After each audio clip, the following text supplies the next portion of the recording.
Ukraine शांति वार्ता नाकाम होने पर जेलेंस्की आगे का युद्ध लड़ने को तैयार हैं।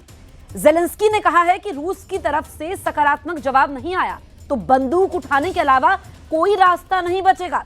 वहीं यूरोप और अमेरिका से जेलेंस्की की सुरक्षा गारंटी वाली डिमांड ने पुतिन का गुस्सा भड़का दिया है।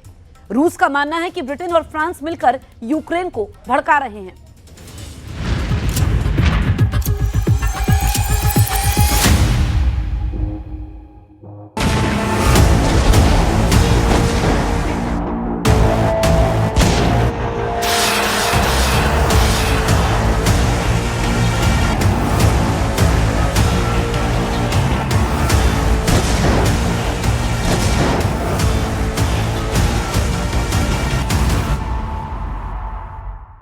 पुतिन के शाहिद ड्रोन धमाके से उठा बारूदी बवंडर है ये बम धमाका पुतिन के घेरबेरा लड़ाके का है। ऐसे 69 सीरियल धमाकों से यूक्रेन दहल गया है। रूस के भयानक हमलों से ओडेसा, खार्किव, डोनेस्क और ज़पोरिजिया फिर से चलने लगे हैं। यूक्रेन पर फुल फोर्स से हमला कर व्लादिमीर पुतिन युद्ध को फाइनल स्टेज में ले जा रहे हैं।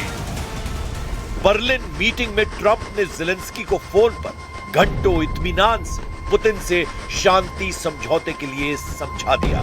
जेलेंस्की ने ट्रंप की सभी बातें मानकर पीस डील के लिए हामी भर दी, मगर जैसे ही ट्रंप का फोन कटा जेलेंस्की को भड़का दिया गया।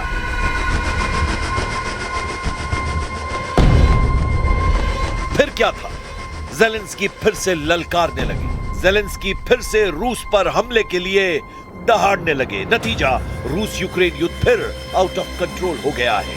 बर्लिन मीटिंग के बाद से पुतिन ने 4 कट्टर दुश्मनों की लिस्ट बना ली है, क्योंकि फ्रांस के भड़काने पर जेलेंस्की ने फिर से जानलेवा जोखिम मोल ले लिया है। यूक्रेन ने ब्रिटेन के बहकावे में आकर फिर से ट्रंप और पुतिन का दिमाग गर्म कर दिया है। जर्मनी और इटली की बातों में आकर जेलेंस्की ने फिर से शांति समझौते के लिए बिग नो कह दिया है।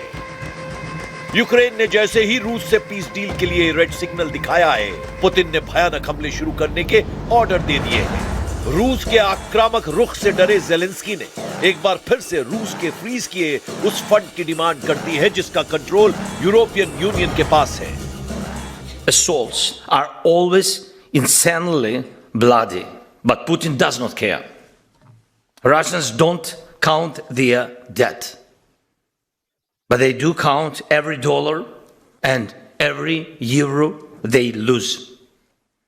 That is why a strong decision on Russian money is needed, and these funds must work to defend against Russia, and I urge you to support this. सबसे भीषण युद्ध कुपियांस्क फ्रंट पर लड़ा जा रहा है, जहां दोनों देशों ने पूरी ताकत झोंक रखी है। लेकिन यूक्रेन में फट रहे बम से ट्रंप का दिल बैठा जा रहा है। पुतिन की एक एक मिसाइल का हिसाब अब पेंटागन लगा रहा है।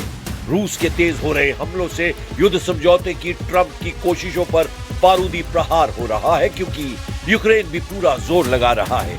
यूक्रेन भी रूस में घुसकर पलटवार कर रहा है। जेलेंस्की एक तरफ बातचीत कर रहे हैं तो दूसरी तरफ रूस के दुश्मन देशों के इशारे पर युद्ध भड़काने वाले हमले कर रहे हैं। जेलेंस्की ने पुतिन के साथ ट्रंप की टेंशन हाई करने वाला दांव भी चला है।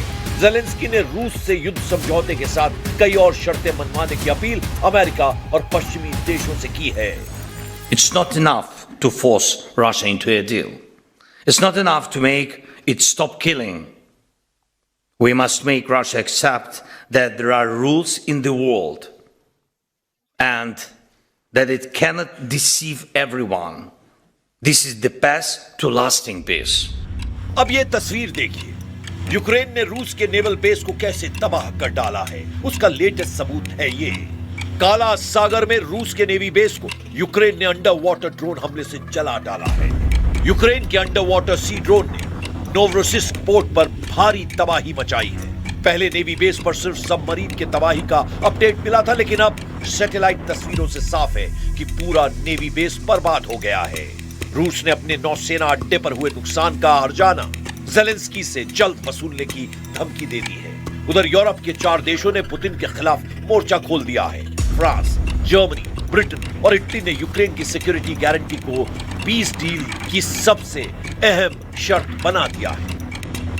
बर्लिन डिनर मीटिंग के बाद सारे समीकरण अचानक से बदल गए हैं। CNN के मुताबिक बर्लिन में 14 से 15 दिसंबर 2025 को 2 दिनों तक रूस यूक्रेन में शांति समझौते पर बैठक हुई, जिसमें अमेरिका से ट्रंप के विशेष दूत स्टीव विटकॉफ और उनके दामाद जेरेड कुशनर शामिल थे।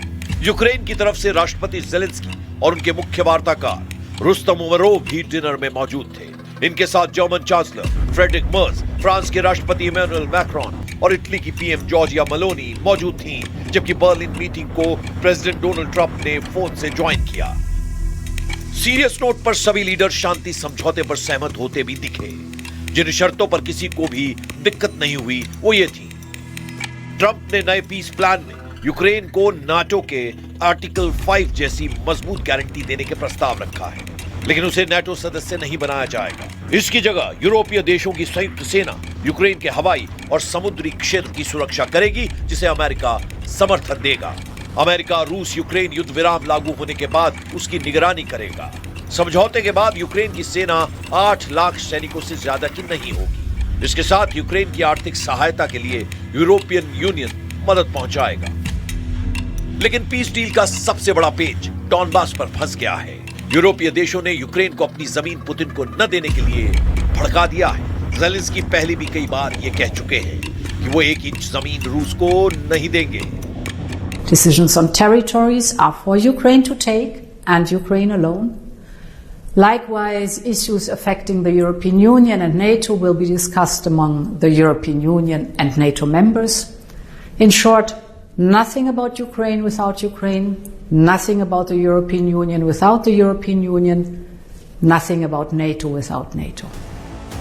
वहीं पुतिन ने रूस के कब्जे वाले पूरे डॉनबास रीजन, जिसमें डोनेस्क और लुहांस्क शामिल है, उसे मांग रहे हैं। ट्रंप इस पूरे रीजन को फ्री इकोनॉमिक जोन बनाने का प्रस्ताव दे चुके हैं। ट्रंप ने डॉनबास को डीमिलिटराइज करने का दावा भी किया है, लेकिन पुतिन डॉनबास पर रत्ती भर टस से मस नहीं हो रहे। जेलेंस्की ने भी जिद ठान ली है। इसकी वजह भी है। डॉनबास रीजन को यूक्रेन का इंडस्ट्रियल हार्ट कहा जाता है। युद्ध से पहले डॉनबास यूक्रेन के कुल जीडीपी को 15 से 20% योगदान देता रहा। डॉनबास में बड़े पैमाने पर कोयला खदानें, इस्पात कारखाने, धातु उद्योग और रासायनिक संयंत्र हैं। डॉनबास की काली मिट्टी और खनिज संसाधन के साथ सामरिक लिहाज से अहम लोकेशन है। डॉनबास पर कब्जा करने से रूस को क्राइमिया तक जमीनी गलियारा मिलेगा, जिसे रूस बफर जोन की तरह इस्तेमाल करेगा। उधर यूरोप के देशों का मानना है कि पुतिन को डॉनबास मिल भी गया तब भी उनसे खतरा बना रहेगा, क्योंकि पुतिन का मिशन यूक्रेन नहीं, यूरोप को हैसियत में लाना है। We have to understand that Donbas is not Putin's endgame. If it gets Donbas, then the fortress is down, and then they definitely move on with taking the whole of Ukraine. And you know, if Ukraine goes, then other regions are also in danger. We know this from the history, and we should learn from history. मतलब यह है कि अब Putin को Zelensky और यूरोपीय देशों के बनाए नए प्लान पर युद्ध समझौता करना होगा। ट्रंप के फॉर्मूले यूरोपीय देशों को पसंद नहीं। सवाल यह है कि बिना अमेरिका क्या पश्चिमी देश मिलकर भी पुतिन के ताप से बच पाएंगे? फ्रांस और ब्रिटेन जैसे न्यूक्लियर पावर क्या रूस को सरेंडर करवा पाएंगे? फिलहाल फ्रांस बड़ी बड़ी बातें जरूर कर रहा है, लेकिन यूक्रेन के युद्ध में उसे भी अपना नफा नुकसान साफ नजर आ रहा है। हाल ही में जब जेलेंस्की ने फ्रांस का दौरा किया था, तब पुतिन को डराने के लिए एक बड़ी डील की गई। जेलेंस्की के दौरे पर रफाल फाइटर जेट उड़ाया गया। ये फ्रांस का वो फाइटर जेट रफाल है जिस पर इमैनुअल मैक्रोन को बहुत उम्मीद है। वो इसलिए क्योंकि जिस वॉर जोन में रूस की वायुसेना एक छत्र राज बनाए हुए है, वहां रफाल को उतारने का फैसला कर लिया गया है। यूक्रेन अब फ्रांस से 10-20 नहीं बल्कि 100 राफेल जेट लेने वाला है। 100 राफेल जेट के लिए यूक्रेन और फ्रांस में समझौता हो गया है। ये जेलेंस्की का ऐसा दावा है कि जिसने पुतिन का गुस्सा कई गुना भड़का दिया है। पुतिन यूरोप का इरादा समझ चुके हैं, इसीलिए पुतिन के टारगेट पर यूक्रेन के बाद फ्रांस बताया जा रहा है। लेकिन जेलेंस्की का हौसला बढ़ाने वाले वर्ल्ड लीडर्स में ब्रिटेन के प्रधानमंत्री भी हैं। जिनीवा मीटिंग में कीर स्टारमर ने साफ साफ कह दिया कि यूक्रेन की मदद करने के अलावा यूरोप के पास कोई रास्ता नहीं है, क्योंकि यूक्रेन बचेगा तभी पूरा यूरोप पुतिन के गुस्से से सुरक्षित रहेगा। And of course, we need to keep supporting Ukraine's defense. Ukraine is holding the line fearlessly, and it's the line of their sovereignty and their defense, but it's also our line as well, because this is about European freedom, our values and our security. And so the UK will deliver more air defense missiles in the coming week. And I urge everyone in that spirit to dig deep and see what more support you can provide. ये साफ हो चुका है कि Europe और रूस युद्ध किसी भी दिन भड़क सकता है, क्योंकि रूस पर प्रतिबंध बढ़ाए जा रहे हैं। रूस के खिलाफ यूक्रेन को हथियारों की मदद पहुंचाई जा रही है। पुतिन के लिए यह बर्दाश्त के बाहर की बात है। वो एक नहीं 1000 दफा ये कह चुके हैं कि यूक्रेन को हथियारों से मदद पहुंचा रहे देश बच नहीं पाएंगे। जिन देशों में ज़ेलेंस्की को भड़काकर पीस डील में अड़ंगा लगाया गया है, उन्हें भी पुतिन बख्शने वाले नहीं। यूरोपीय देशों से रूस का युद्ध हुआ तो परमाणु हमलों का खतरा सभी हदें पार कर सकता है।